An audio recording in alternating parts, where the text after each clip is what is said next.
Hello everyone, मैं हूं advocate Rahul Mishra और आज की वीडियो में हम लोग ये डिस्कशन करेंगे जो हस्बैंड जनरली इंटरिम मेंटेनेंस के मैटर में 5 बड़ी मिस्टेक्स करते हैं। जो 5 सबसे बड़ी गलतियां वो करते हैं और उन गलतियों को अगर अवॉइड कर लें तो मेंटेनेंस या तो लगेगा नहीं या तो कम लगेगा। आज उन 5 गलतियों के बारे में ही मैं आप लोगों से डिस्कशन करूंगा, लेकिन उससे पहले हर बार की तरह मेरी आपसे रिक्वेस्ट है कि अगर आप लोग चैनल पर नए हैं या पहली बार आ रहे हैं या अभी तक आप लोगों ने इसे सब्सक्राइब नहीं किया तो प्लीज सब्सक्राइब करिएगा। साथ ही साथ अगर आप मुझसे पर्सनली बात करना चाहते हैं, किसी मैटर पर मेरा लीगल ओपिनियन चाहते हैं, तो अपनी अपॉइंटमेंट शेड्यूल कराकर मुझसे बात कर सकते हैं। नंबर आपको डिस्क्रिप्शन में मिल जाएगा।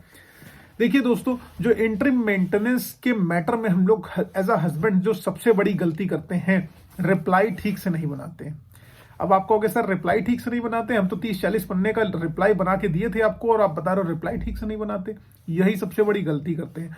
हम लोग देखते हैं जो वाइफ एलिगेशन लगा रही होती है मेंटेनेंस के मैटर में, वो 3 से 4 पन्ने की उनकी पिटीशन मैक्सिमम होती है और हमारी क्या होती है हस्बैंड्स के तौर पे 15-20 पन्ने की पूरी कहानी हम लिखते चले जाते हैं। उनका मैटर वाइफ का कट टू कट लिखा रहता है, एकदम शॉर्ट में लिखा होता है, मैटर ऑफ द फैक्ट से रिलेटेड। लेकिन हस्बैंड जब रिप्लाई बनाएंगे तो इमोशनली अटैच होकर पूरी की पूरी स्टोरी लिख देंगे। भाई साहब, ये क्रिमिनल केस नहीं है। यहां पर आपको रिप्लाई सिर्फ पॉइंट टू पॉइंट लिखना है। जितना लंबा आप स्टोरी बनाओगे, जितनी लंबी आप कहानी लिखने की कोशिश करोगे, वकील साहब उतना ज्यादा क्रॉस एग्जामिनेशन में आगे चल के आपको उलझाएंगे और जितना ज्यादा लिखा रहेगा उतना ज्यादा जिरह में आपको दिक्कत होने वाली है।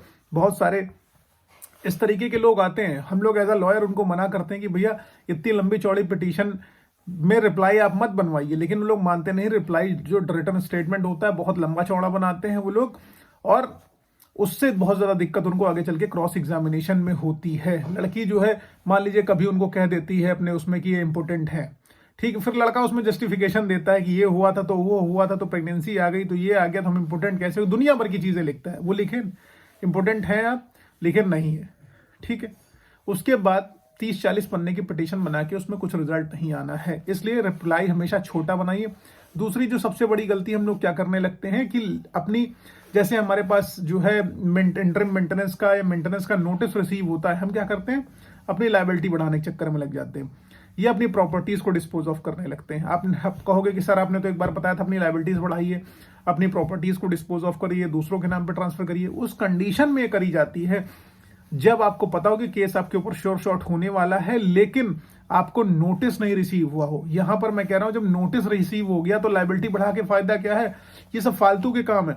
कोर्ट पर इसका कोई प्रभाव नहीं पड़ेगा। जब नोटिस के बाद आप रिप्लाई, जो नोटिस के बाद आप उसके रिप्लाई में ये सारी सारी चीजें करोगे कि भाई लायबिलिटी बढ़ा लो, कुछ नहीं होगा।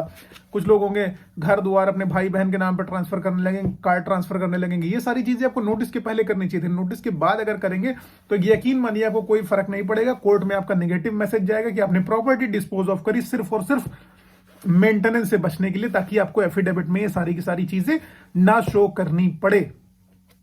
जो तीसरी सबसे बड़ी मिस्टेक हस्बैंड्स क्या करते हैं, जर्नली आर्ग्यूमेंट में मैंने देखा है कि वो लोग कहते हैं कि मैं खुद आर्ग्यूमेंट करूंगा, वकील साहब हायर नहीं करते हैं।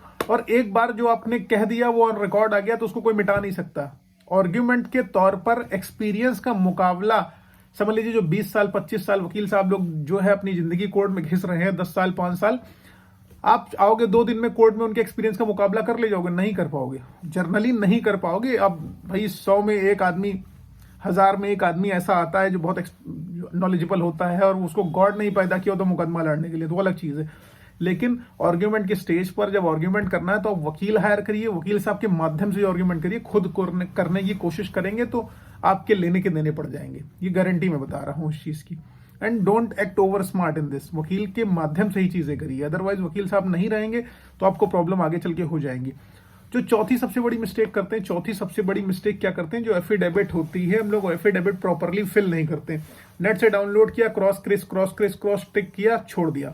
ऐसा नहीं करना है आपको। उसमें सारी इनकम डिटेल, एक्सपेंसेस डिटेल, अपने लोन्स, लाइबिलिटीज, सारी की सारी चीजें उसमें बतानी है कि आपके फैमिली मेंबर्स कितने हैं, उनकी लाइबिलिटीज क्या है, उनके खर्चे कितने हैं, उनकी दवाइयों के एक्सपेंसेस क्या है, उनकी एज क्या है, सब कुछ इस एफिडेविट में आपको लिखना है जो एफिडेविट आपसे मांगा जाएगा।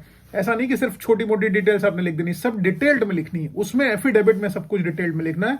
सैलरी कितनी है, एक्सपेंसेस कितने हैं, ट्रैवल एक्सपेंसेस कितने हैं, खर्चे कितने हैं। और अगर आपने कोई गलत इंफॉर्मेशन इस एफिडेविट में दे दी तो सामने वाली पार्टी आपके अगेंस्ट कार्रवाई करवा देगी और आपको जेल भिजवा देगी। इसलिए एफिडेविट प्रॉपरली भरिए, सोच समझ के भरिए। एफिडेविट में कोई मिस्टेक नहीं होनी चाहिए किसी भी कंडीशन में। उसके बाद जो पांचवी सबसे बड़ी मिस्टेक है, जो वीडियो का एकदम सबसे बड़ा कंटेंट है, सबसे इंपॉर्टेंट कंटेंट है, वो मैं बताऊं।